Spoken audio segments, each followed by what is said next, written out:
All right, we're going to go over the blog post, and we're getting some official information about Battleworld, and most of this video is going to be about Battleworld, which is going to be coming out on the 4th.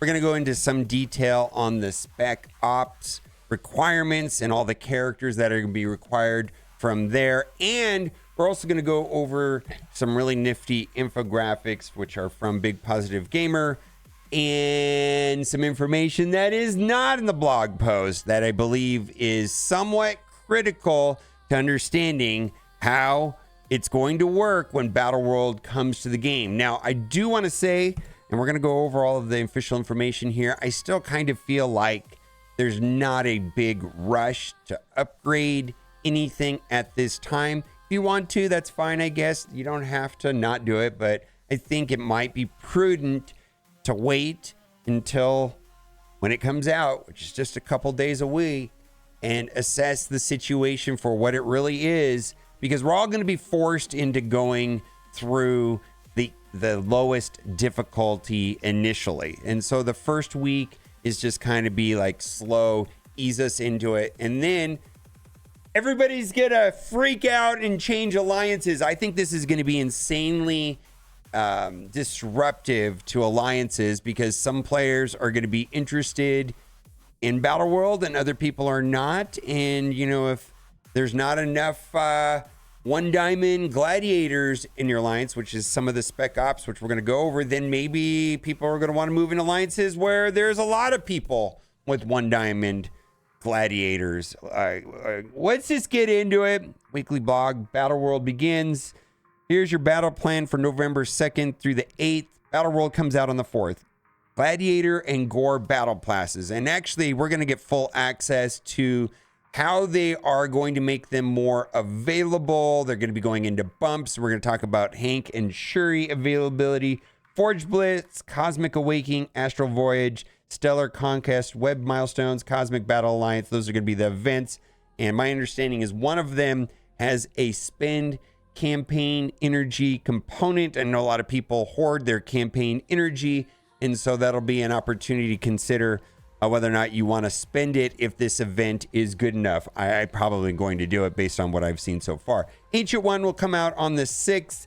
A little bit disappointing in my opinion. I would have preferred to have Emma before Ancient One, because Emma has synergy with X-Men, specifically Nightcrawler, where Ancient One, yeah, I'll be able to use Ancient One in Battleworld alongside, let's say, the two reworked Moondragon and Doctor Strange, and then maybe Kestrel will be useful there. We'll have to see. I think it's going to be, that's where it's going to be the challenge, and I hope that people are not upgrading their Pegasus for this. That's just my suggestion. Keep an eye out for inbox messages alerting you to character availability. And I think this is all good news right here. Black Panther Shuri is going to go to the Spotlight Raid Orb. Cool. I've got tons of those hoarded, although I've already got Black Panther done. Hank Pym will be added to the Battleworld store.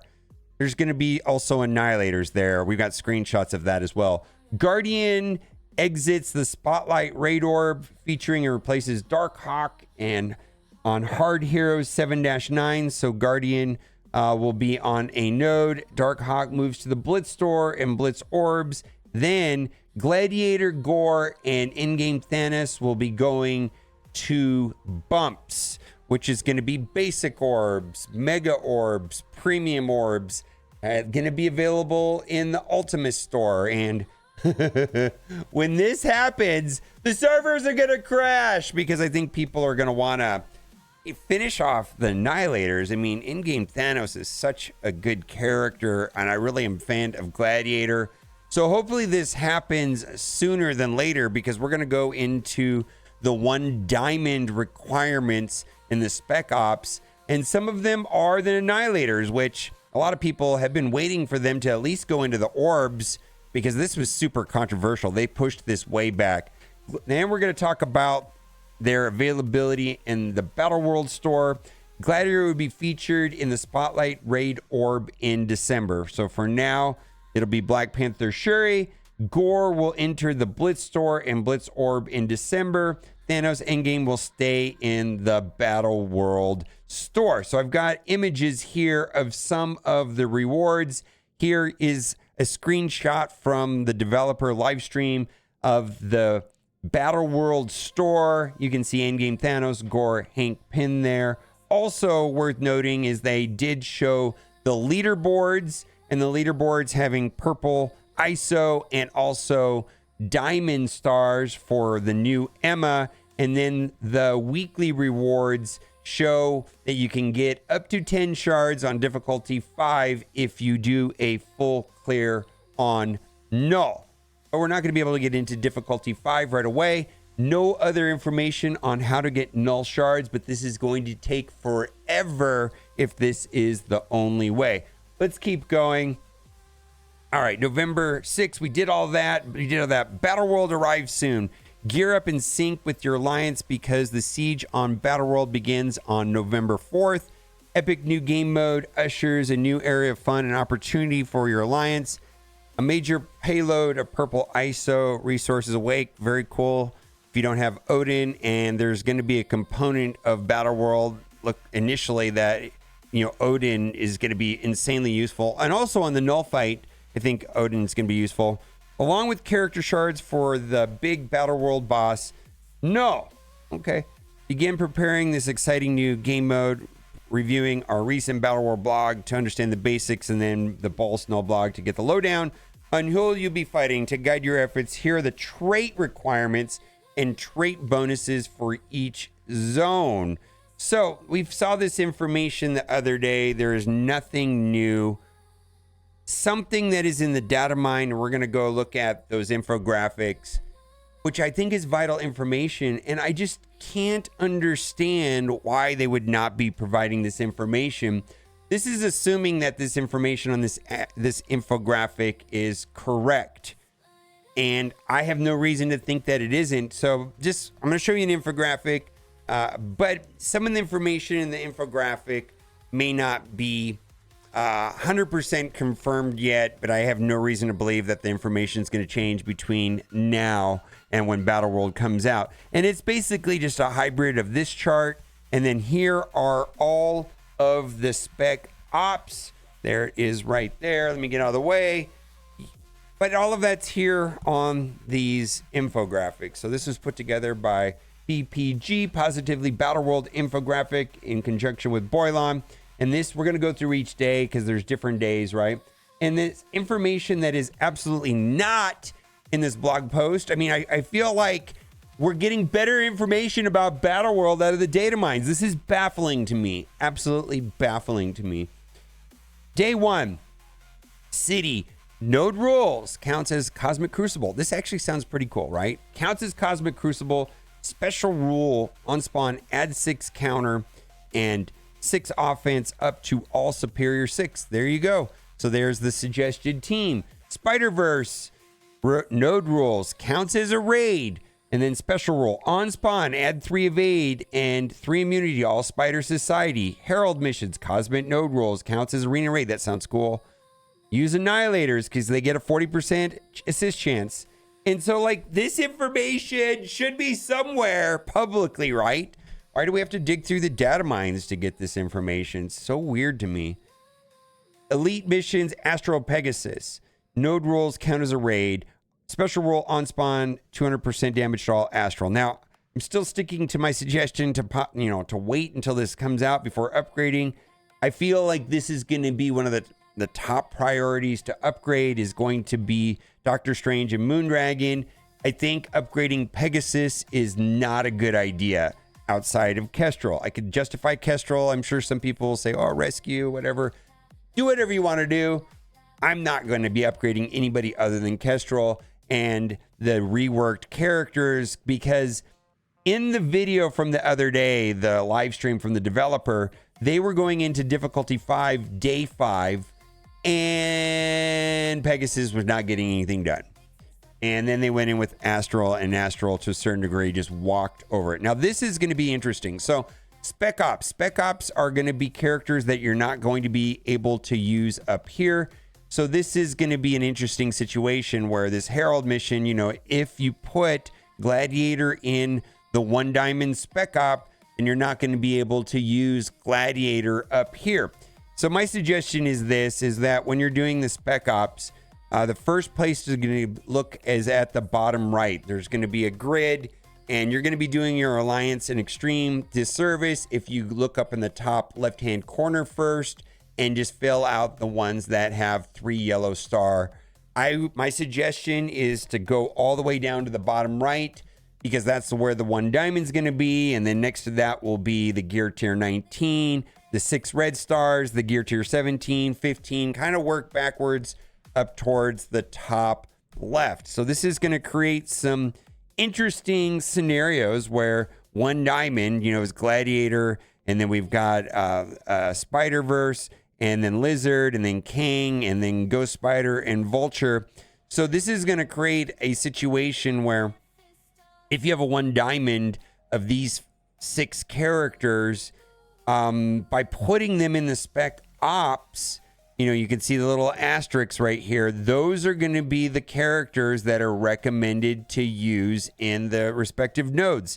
So you can see all the stars here on this infographic where there's going to be a conflict. Like, I don't feel like anybody's going to have a hard time, doing King or whatever if you have a 1 diamond, but it's going to put the person that puts these characters in the spec ops in a disadvantage for doing these up. So this is going to have to be managed by the Alliance.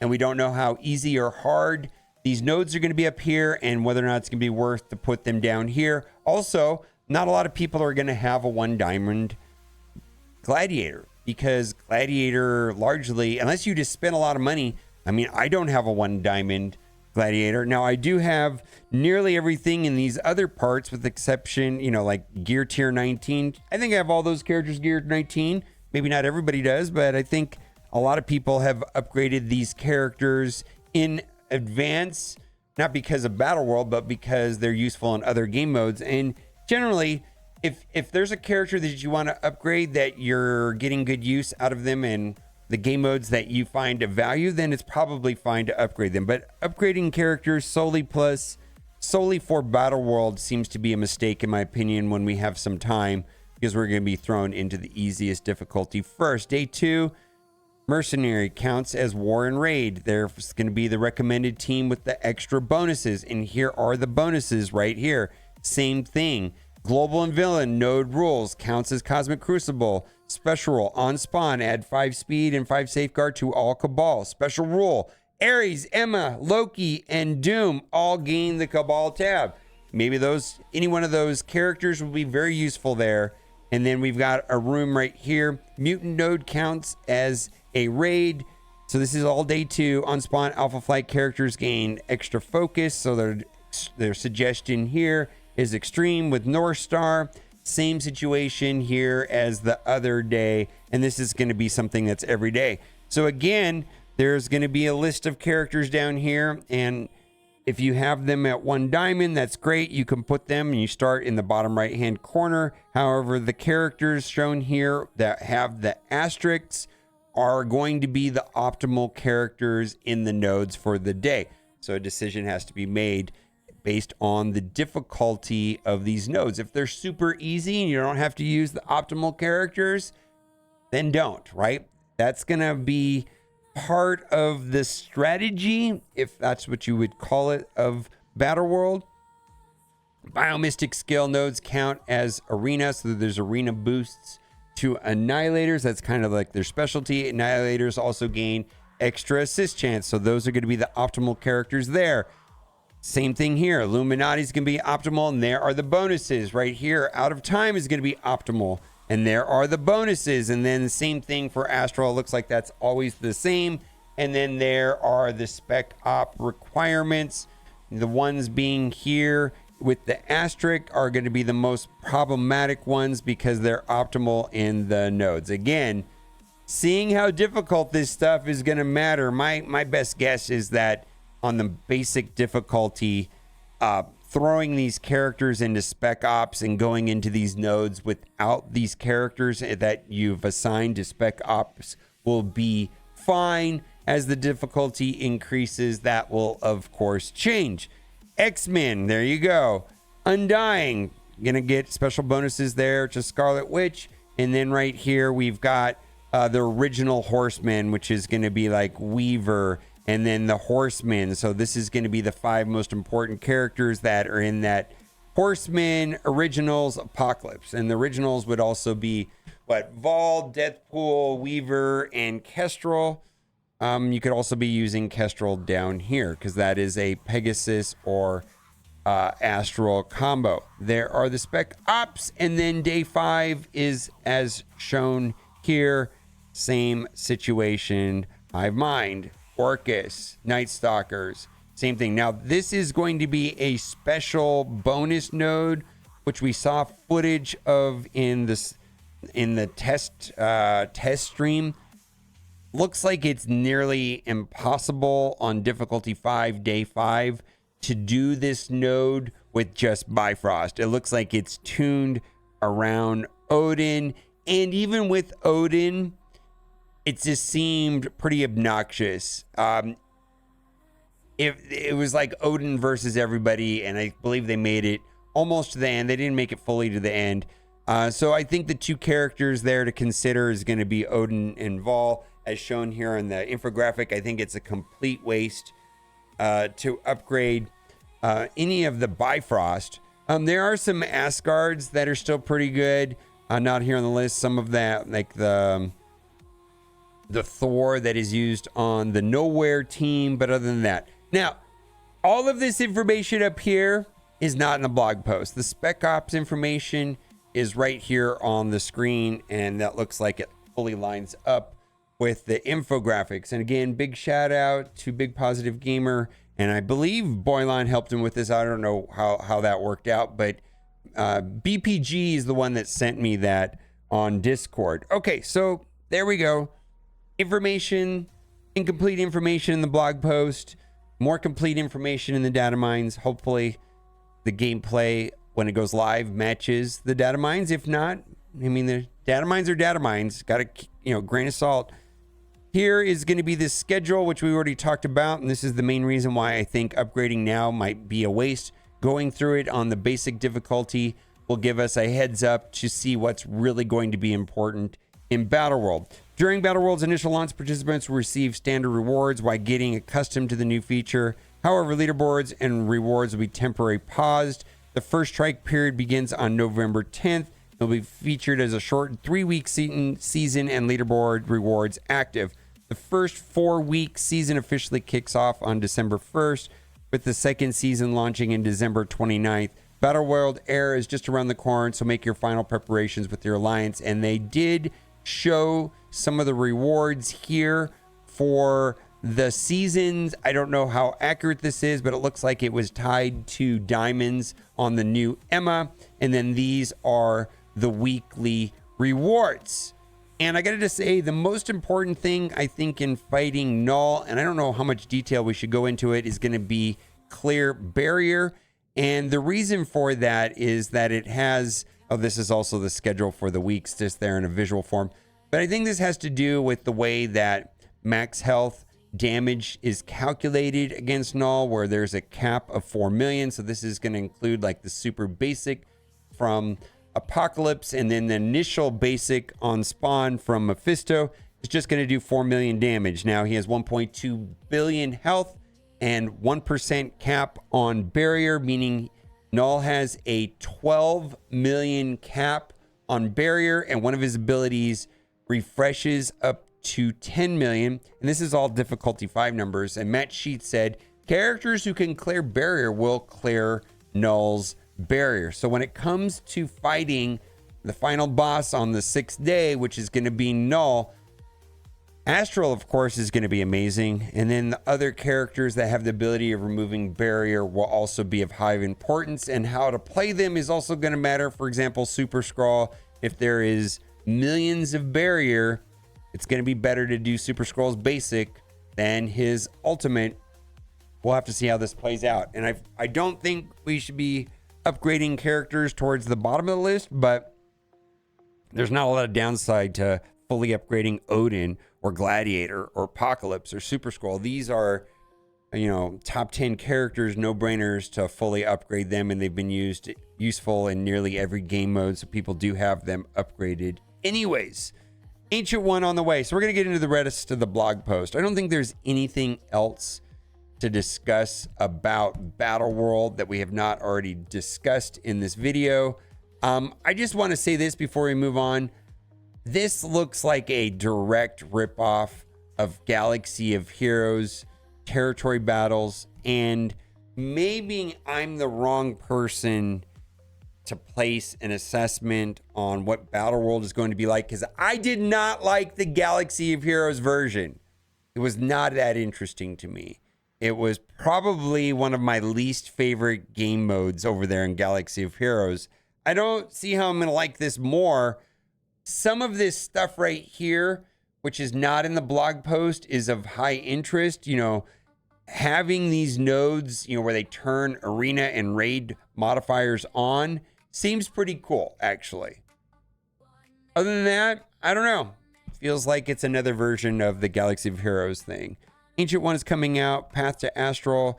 Connect your Astral team to the realm of power with Path to Astral. The Astral team specializes in slaying Null and his forces in the exciting new Battleworld game mode, along with shutting down teams and Alliance Wars. So you don't want to miss these series of events. The path leads through Battleworld, Alliance War, and the cornucopia of rewards of the Turkey Shop. Astral Orbs. Channel new characters. So these orbs, I mean, I don't know if these, you know, these orbs, man, these new character orbs, I'm having no expectation that that's going to be engaging, in my opinion. Candy Store got extended. As you will see, the Turkey Shop will be added next week, but the Candy Store isn't going away just yet. You can continue to earn candy through the Night Stalker Showcase, as well as Alliance Gifting tab until November 11th. And the Candy Store will end on November 18th. So we saw that change in game. Turkey Shop. Okay. Earn turkeys through Path to Astral. Wait for it. Gobble up big rewards. Ha ha! Actually, I kind of like these corny things. I'm a corny person. Like awakened abilities for Old Wim, Logan, and Ares. We're updating Turkey Shop rewards during its run, so make sure you keep an eye out for cornucopia event of opportunities. Hopefully we'll get more Captain Britain, and it's more favorable than the Candy Store situation with Captain Britain. Earn turkeys from the Showcase, Battle Pass, Awakening events, bang for your buck, spend monies. Earn turkeys from Mephisto Red Star Orb Fragments. Ooh, Mephisto Red Star Orb Fragments. Interesting. Don't know what that is. Awakened abilities for Doctor Strange, Blade, Moondragon. All right, so this was one of the questions. Doctor Strange and Moondragon have 2 awakened abilities on their kits. And what those awakened abilities are, there are Battleworld bonuses on all of the Astral team, and those Battleworld bonuses can be awakened to also work in war. And some of them pretty drastic, specifically like on Ancient One, and then also on Shadow King. He had 4. But all of the characters other than Shadow King have 2. And I didn't call him Kingpin. So this is going to be a way of getting Blade and Moondragon gear, character shards. Path Astral begins on November 6th with the Ancient One coming out on the same day. Mind over Matter. Tap into the interdimensional potential of the Astral team during their upcoming Super Showcase. Level 25 and above are called to project their physical form in this important mission and earn key resources along the way, along with limited time turkeys. First showcase is Ancient One. Join Ancient One as she guides Old Man Logan down the path of enlightenment and further toward his goal of finding Xavier, which is the whole year-long theme, if you will. There are the requirements, and this is very similar to every, the Orcus and the Night Stalkers and the Annihilators all had similar types of events. First time rewards. I think it's going to work exactly the same. Roster screen updates. Another roster screen update is coming to streamline the character selection progress. Thanks to the community, fantastic visa. Here's what's headed your way. Traits and category search. And we had a screenshot of this from the other day where it showed this exact feature. It looked like there was a way of typing up a character and makes it very easy to get to characters that are harder to find. New ways of filtering. Exclude. This negative filter will remove characters' specific traits from results or show characters that have either one trait or another, and displays characters that have both of the specified traits. You also can type a trait into the search bar to ensure it's a trait category. That doesn't really mean that you can type the character name. I just want to type in Emma and then Emma shows up. I hope that's a thing. I mean, this would be pretty much a fail in my opinion if that is not a thing. The way it reads, it doesn't matter. Nick's order fan vote. So there was been a fan vote going on tied around the new Thunderbolt team, and you could pick from like Justin Hammer or whatever. If you didn't see the message from Desk of Nick Fury, head to the website now for the latest fan vote that is going on. So this is the same one. It's going Justin Hammer, Victoria Hand, who's the one that's in the lead, or Robert Kelly. Still time to vote. And each day you vote, you earn 15 campaign energy and 50 power cores. Run, don't walk if you haven't done that for the day, and make your vote so you can collect the rewards. Free claim. Boost your efforts to recruit Scarlet Witch Zombie. Okay, so this has been a hot topic. Scarlet Witch Zombie has not been accessible. Give your Scarlet recruitment spell a boost with these additional shard opportunities to help you recruit Scarlet Witch Zombie during her limited time release window. We've got several more opportunities for you to earn character shards. We have Free Claim Friday, weekend free claims. So this is going to be interesting because they ran these weekend events for access. Well, I mean, there was a whole bunch of things like this, but these weekend events, I actually kind of liked the last ones that we had. Make sure to check in on Saturday, Sunday for repeat claims. You'll get even closer to adding Scarlet Witch to your squad. Okay. Battleworld launch login calendar. To commemorate the launch of Battleworld, we put together a special login calendar that contains Scarlet Witch Zombie shards and additional rewards to help strengthen your roster. So far, the free-to-play release to Scarlet Witch Zombie, it's not as bad as Captain Britain, but it's certainly, in my opinion, worse than Zombie Juggernaut. All right, let's keep going. Cosmic Awakening milestones. Looks like there's going to be 4 parts to that. And then there's going to be the items that you collect for the event. And then here is the schedule outlining the monthly events. So that's about all we're going to cover in today's video. I do want to point out that there is going to be an astral voyage event where there is going to be an incentive to spend campaign energy, which I have been hoarding. I've saved up to about 12,000. We'll have to determine whether or not it's worth it, but I'm probably going to just do it to get ahead on the event. Let me know what you think in the comment section. And as always, thanks for watching. Keep on gaming. Bye for now.